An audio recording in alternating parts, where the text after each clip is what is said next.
Hi everyone, if you don't know, my name is Maya Bray-Lynn, your CEO for HBCU Campus Baddies. But anyways, today's video is going to be my North Carolina A&T story time. Hey!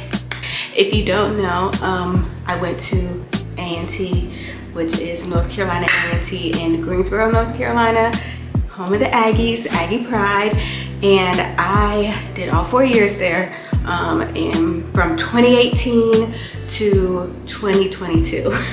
So I've been a graduated alumni for about like 2 years now.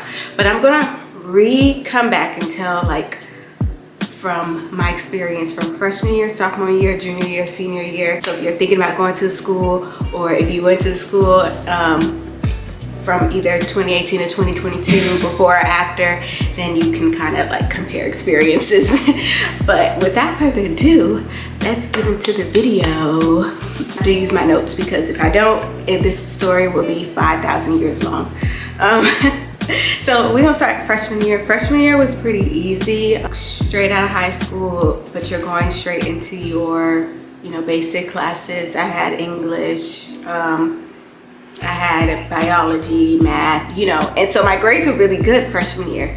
And the only problem I'll say with my freshman year was maybe financial aid, like being on top of the financial aid, because there's due dates for stuff. I don't know if they still let you do payment plans, things like that, because I was out of state student, but I was also a military kid, so I got some money from that. But either way, it was about being on top of financial aid, so y'all have to make sure y'all do that. My freshman year was like a trial and error thing for a lot of things. I was in a party promo team, which that can be a whole other video. I'm gonna make that a whole other video actually. But I was in a party promo team, so I went out a lot. Probably more, I won't say more than the average freshman, because I was the only freshman outside. Prepare to be outside, prepare to be outside. And if you're not an outside person, you don't have to go outside. But if you go to HBCU, I would just say prepare to be outside. Have like just events thrown at you as soon as you get to campus.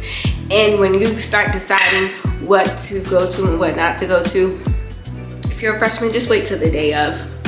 And the bittersweet thing about freshman year is like you do not want to go home at the end of the year, like summer break. Like in high school, you can't wait for summer. In college, summer break is like, it really hits that you're saying bye to your friends, because your friends are from different states. Some of y'all don't even have cars yet.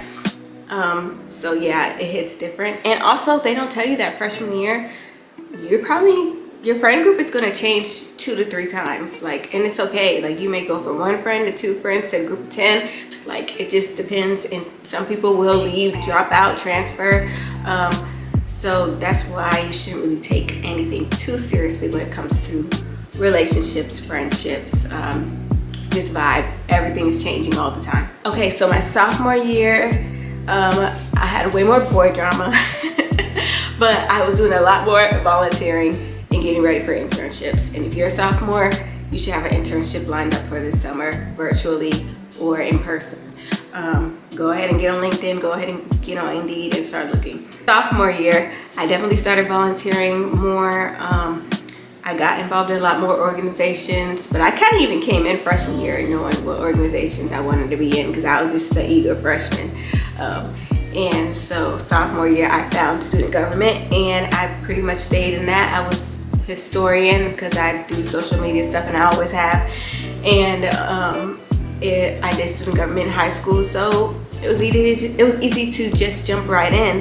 From sophomore year, I would just say, like, because freshman year you're just experiencing everything for the first time. Sophomore year, I knew what not to do, where not to go, who not to talk to, who to talk to, but I didn't know everything. Now I'm just saying I learned a lot more, and the classes didn't get harder, but just something about coming back to that sophomore year, like, you really have to have some type of like motivation, because I did get slack. COVID also hit my sophomore year. It hit the second semester, so COVID really messed up my grades. Plus my mental health was not where it was gonna be. But I think sophomore year was my first time ever going to therapy, like by myself, like a counselor, like talk about my actual feelings, not even my grades.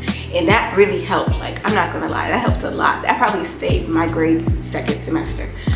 So yeah, sophomore year was pretty chill. I ran for Miss Sophomore, I lost. But you know, you have to go for those things anyways.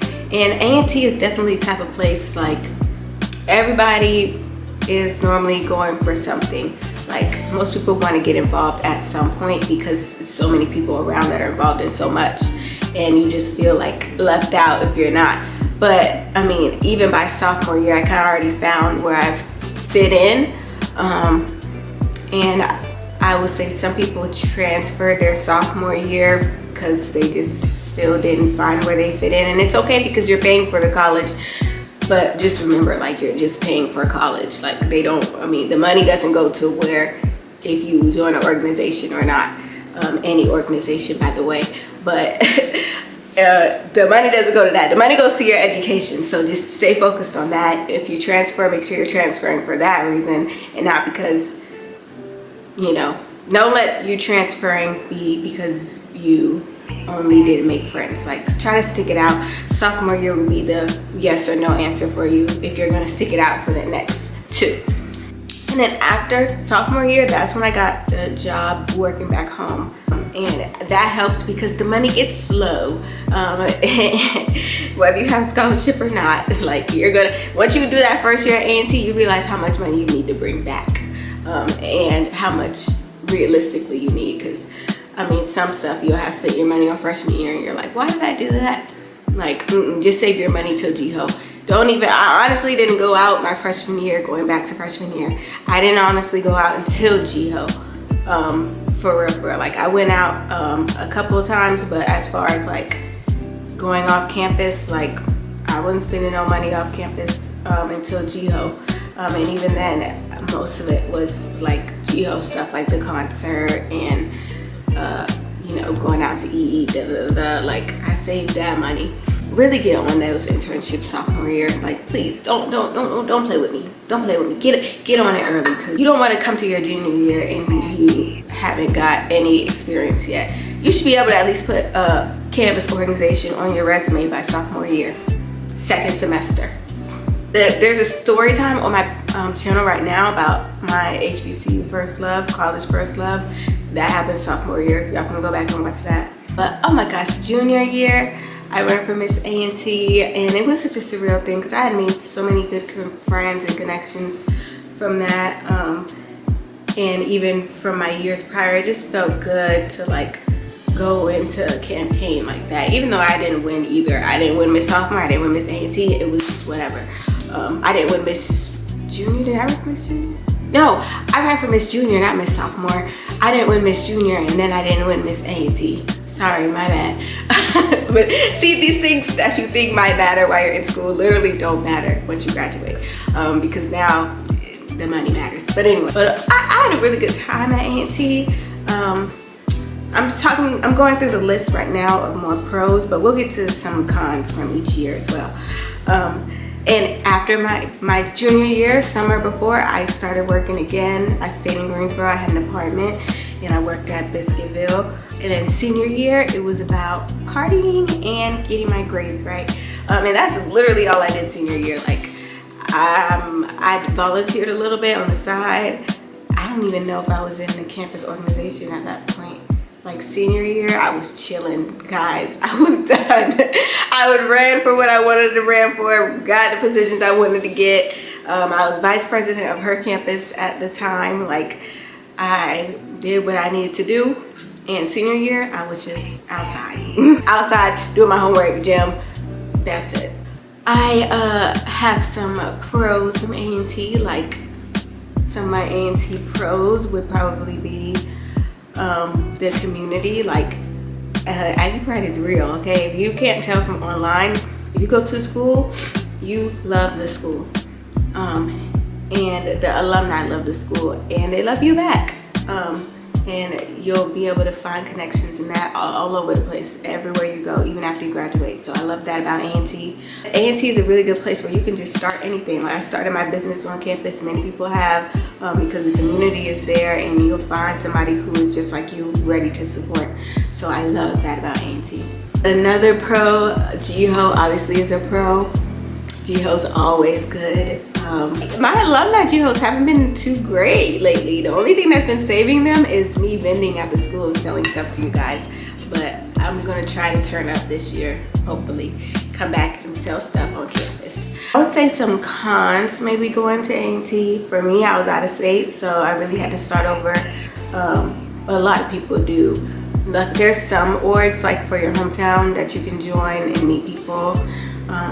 Now you probably didn't even know like were living close to you, but now you're at the same college, so that's cool. The con for out of state, when there's emergencies, you know, out of state things, it's out of your hands. I had a cousin that lived in Greensboro. Luckily, I had literally one family in Greensboro, but if not, it would have been kind of hard and for emergencies, especially talking about freshman and sophomore year. I know they just had the outage or whatever, and they handled that pretty well, but you know how college is. You gotta stay prepared. You gotta be ready for anything.